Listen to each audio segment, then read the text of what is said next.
2015, I think, is the biggest moment. Even though we won it outright in 2018, like that 2015 is still the moment for me where RAF changed the narrative, I think.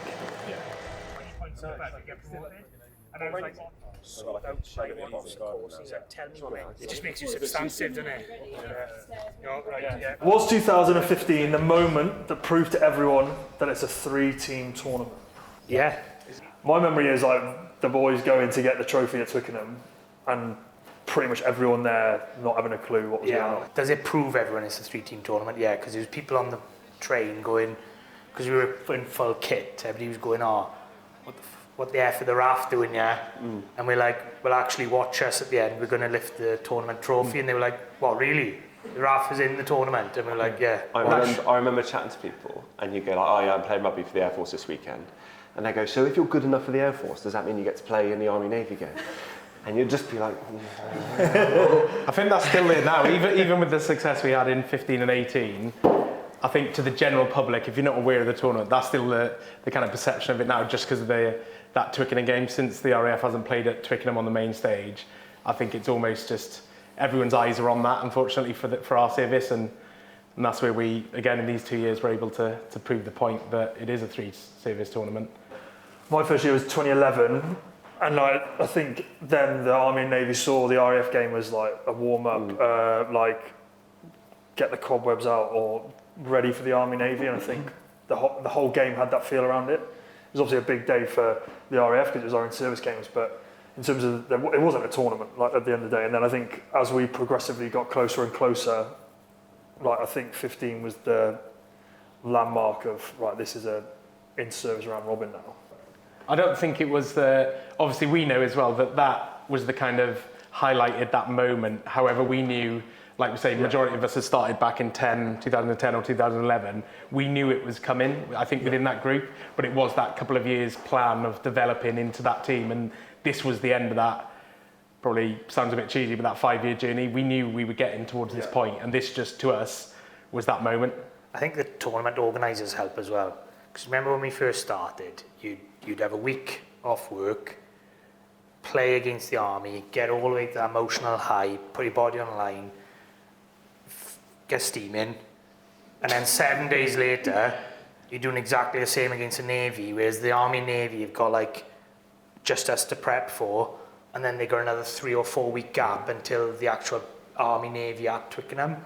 And it was like, well, we've gone to that emotional high twice in 7 days and drunk 25 pints in 7 days. So I think obviously there's a bit of the tournament structure has helped us now to be on an even keel, just giving us that prep time. Yeah. So yeah, I think that changed a lot.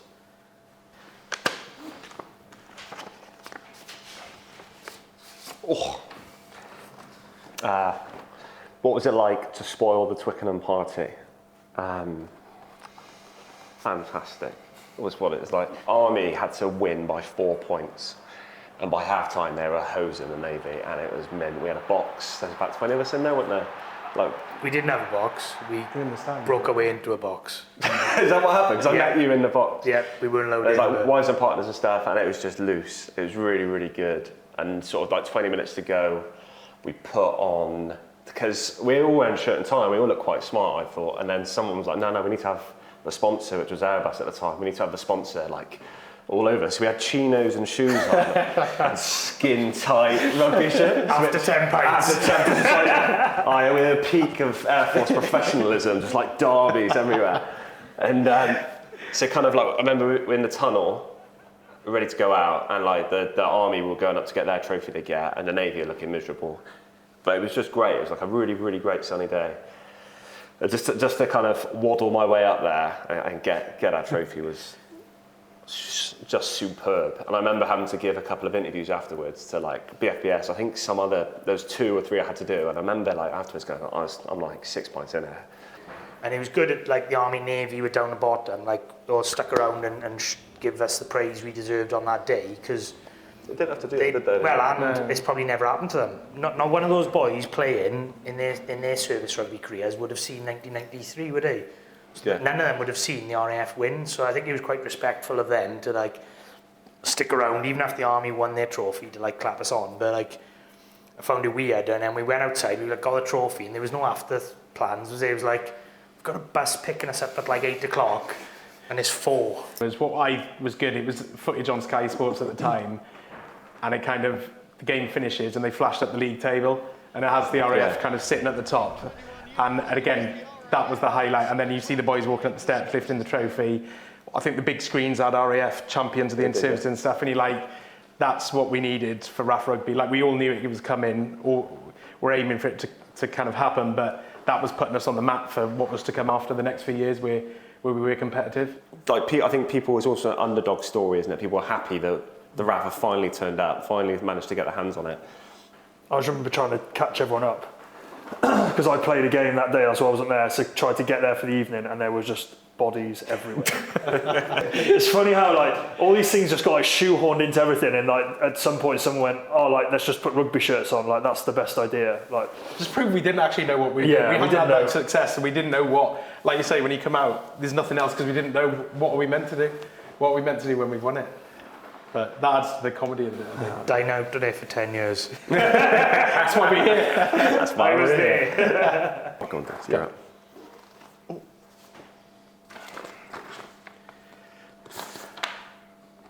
Oh, probably quite an apt question, actually. Who celebrated the most/best when he picked up the trophy at Twickenham? Taff Thomas was blazing. yeah, I remember Taff Thomas, the stories of Taff Thomas. Because he was filming in the box when we picked up the trophy, and he was just hopping around all over the place, but he was absolutely blazing. Toby man, always. Toby's always up there. Tug even let his ear down.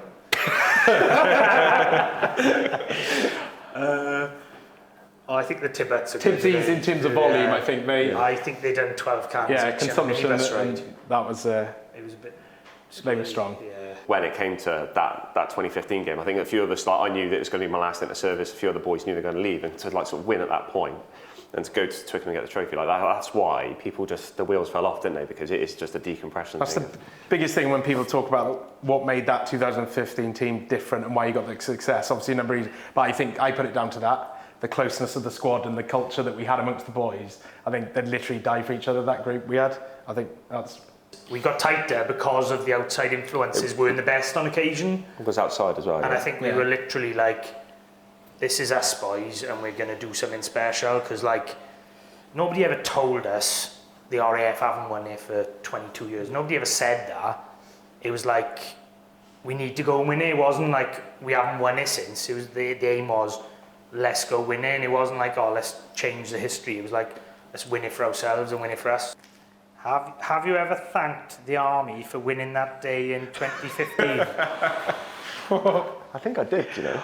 That's a weird one. Have you ever thanked the army for winning that day in 2015? I think we did. I think we spoke to them afterwards because they were milling around, and well, I'm fairly certain I was like, cheers lads, but it might have been Big Tim's half cut, giving everyone headlocks. I don't think they were in a good place, were they? If you thank the army, that's putting it as in you're doing a disservice to what we did. Yeah. Like, I don't think, like, at the end of the day, it's a tournament. They beat the Navy on the day. That's part of the tournament, and I don't know. I think it was out of the blue for both teams, wasn't it? Yeah. I think they were more shocked that it actually happened than... We don't have to thank them for nothing. Exactly. Like, I don't remember much about. I can't really think too much about the Twickenham, but the two games that I can remember most is probably how both teams reacted, like after us winning or not losing. After we've probably answered this. After a 32 draw with the Navy, 32-all draw, did you think you'd ruined your chances? No. I think we'd increased our chances, didn't we? Bloody delighted. Yeah, we weren't in the winning mindset at that point, were we?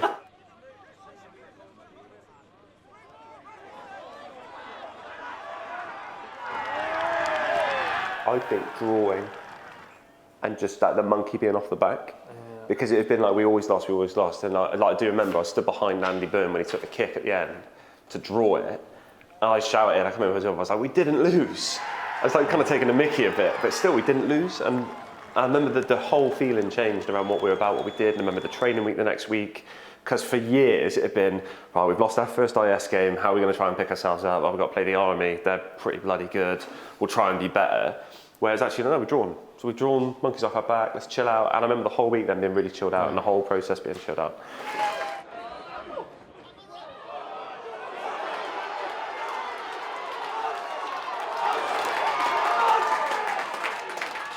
When we were going to play against the army at Aldershot, and now our lads, we haven't got a bus.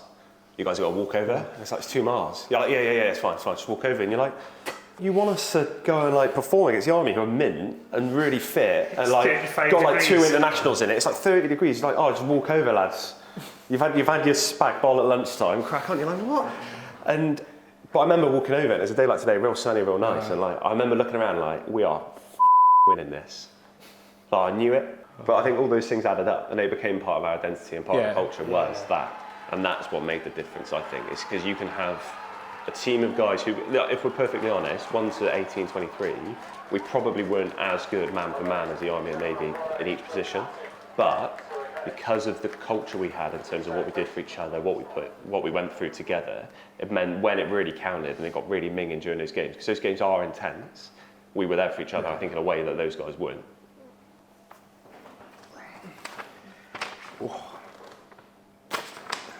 So what level of teamwork and camaraderie in the RAF Rugby squad contributed to the success on the pitch?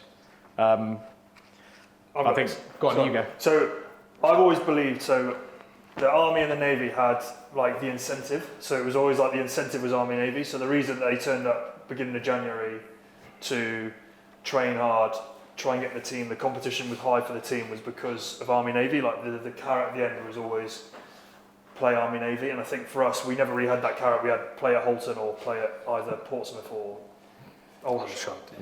So like our carrot became like each other, and I think everyone sort of turned up because of each other. And I think like I've talked to you boys about this before, but like the group that we've got now in like this 24-25 season, like the last 2 seasons, is like that group has the resemblance of that. Like they're turning up for each other. Like there isn't a big carrot. I know playing at Franklin's Gardens and Kingsholm is a big carrot, but like having that group coming in every week, we turned up, we trained hard. It got to the stage where like we were all playing like civvy rugby together because of it, and it just became a rite of passage. There wasn't, I don't think I can make that fixture or I can't make that camp. Like everyone was available, pretty much every fixture leading into that, and like boys. Like, well, we still socialise now. Like everyone is still mates now, really, from that group. Yeah. And by the time the sort of 2015 team came around, is you had guys willing to sacrifice sort of career progression to go play rugby for the RAF and be with a bunch of lads. And I think that was the sort of main teamwork thing. Is we knew who was going to be available. Really? Career progression? Well, you've done all right. But I mean, what I mean is, you had guys previously who'd be like, well, I can't come for the whole camp because if I do, I'm going to get a bad write-up. Where guys were actually like, stuff it, I'm doing it. And that I think was one of the biggest changes. Is you kind of guys were definitely going to be there, and we weren't scrabbling around. We trained as a squad. We weren't like, oh, we don't have a hooker for the first 3 days of training. We knew we had people. So that for me was a big change. If we didn't have that, we didn't win. That's the only. We don't win. I think that's the only thing That's the thing we had in bags, wasn't it? I don't think we get any of the success we had if we didn't have that. Tim, if you want to sit in the corner, bud. How did the win in 2018 compare? Ooh. I was actually really chuffed for you lads, because I remember like I was obviously 2 years of civvy by that point, very, very sort of detached from the team, and it would be easy for me to be like, oh, they won both games, oh, they've ruined it. But I was delighted. Considering it was like 3 years between the two, it was actually very different side. Yeah. Like very different side. I don't know the number, but there wasn't that many that did both, was there? I don't think there was that many. Comparing is hard because it's on that sort of, it's the new breed with the old breed connecting up and that type, but like I think people forget 16. We should have won in 16 as well, because like we only lost to the Navy by 1 point, didn't we? 10-9, and we beat the Army again. That was like that around that 15 to 18. We were always competitive. I always remember going to Twickenham both years because there was a chance with the scoreline we could have won it. And then 18 to go and do it. Like we always knew, I think we always knew we were going to get it. We were going to get it outright at some point. I reckon some boys hung on thinking that as well. Like some boys kept on playing. I think 15 for me is the landmark one, but 18 I think was the good like outright to win it. Especially because it was like the centennial year. There was a lot. We'd done a lot around 100 years of the Air Force. there was a big. It wasn't the first year at the Stoop, was it the first year at the Yes, Stoop? it was. Well, that's what I was going to say. Friday night as well, wasn't We it? played at Halton on a Wednesday kind of afternoon Yeah. with the kind of orange safety barriers around the pitch with maybe 200 people and a dog watching.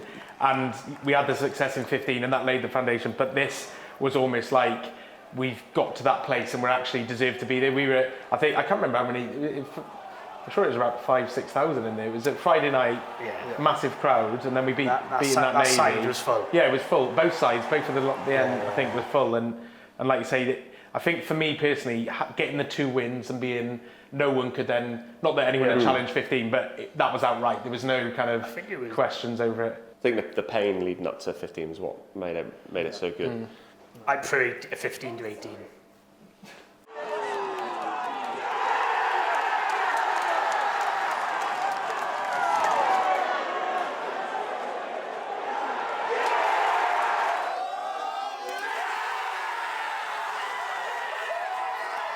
No. But you don't realise what we're going to cover off one Yeah, question. you take it different. What was the key to your success in 2015? Was there a particular moment or turning point that gave you an edge? Tug pushed standards of us more than anything. Of like, I remember him sending boys back to the block to shave. Do you know what I mean? Was that after forced rest? Explain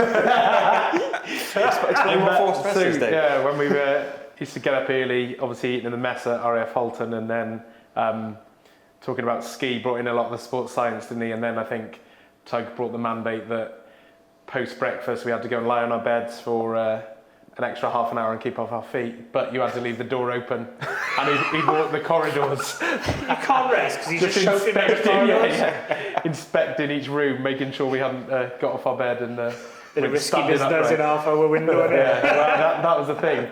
It takes a while to get around those three blocks.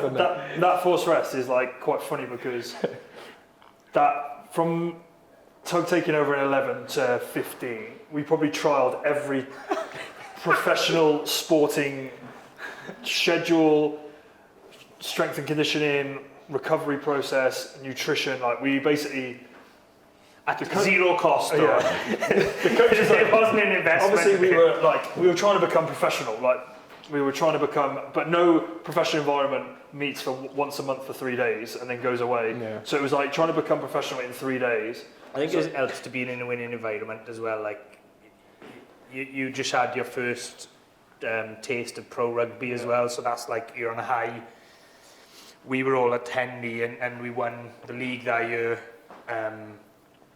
All our friendlies for the RAF. I think we beat Cambridge and Oxford Uni as a double that year, the first time in a long time.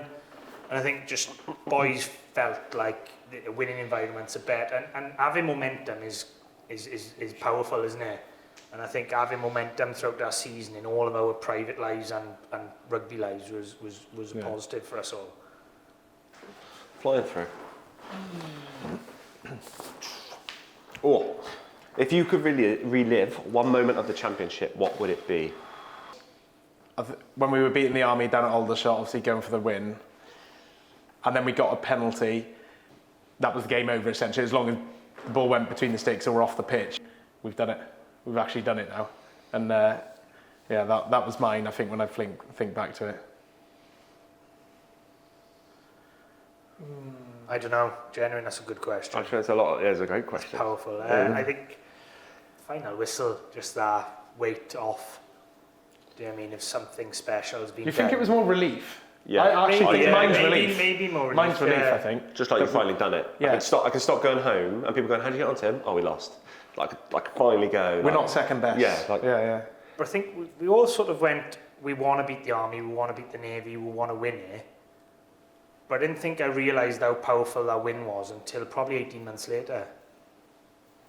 So even when we'd won that game, it wasn't like, oh, we've just won the IS, because there was still another game to go. So it was more like we've just gone one step further and we've won an IS game. And that was probably the biggest thing of like doing that there. The noise in the crowd was probably more RAF than it was Army, because like the Army just... When you sing when you win in, didn't it? Yeah, so Go on, mate. You mentioned it earlier, change room songs. Well, I was going to say, the thing I would relive is my favourite bit, because I still play for Caterham now. I'm like about 400 years old compared to everyone else. My favourite bit is still sat in the change room after with a beer. So if I could relive any bit, it would be just going in there, never forget if I take that, just blasting, and just sat and just that feeling of like, we've done it. And just watching all the boys, like Toby Mann was like just a chimpanzee, just climbing all over the ceilings and just everyone being so happy and everyone knowing we'd like achieved what we kind of set out to do. Like that for me is what I'd relive, is just a can of warm lager.